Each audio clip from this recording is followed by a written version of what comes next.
Le tournoi Ferro est sur la corde raide.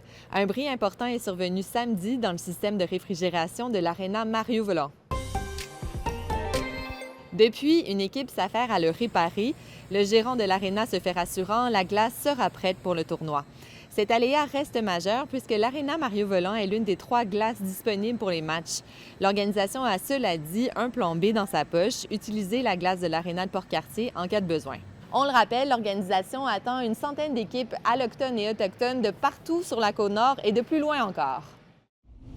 Notre monde est vraiment en train de basculer, puis il ne faudrait pas être naïf, il ne faudrait pas être innocent devant ça, parce qu'on va se faire damer le pion par des régions du monde comme le Moyen-Orient, l'Inde, l'Asie. L'Alliance pour la compétitivité énergétique du Québec a demandé au gouvernement aujourd'hui de reculer sur sa réforme de l'énergie. Ces gens d'affaires s'opposent à la hausse des tarifs d'électricité inclus dans le projet de loi 69.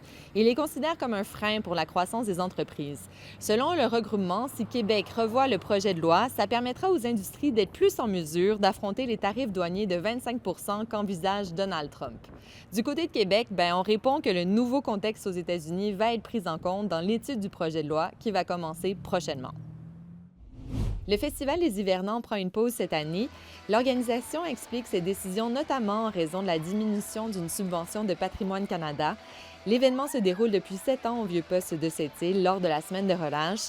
Il célèbre l'hiver en présentant des activités familiales et des spectacles de musique.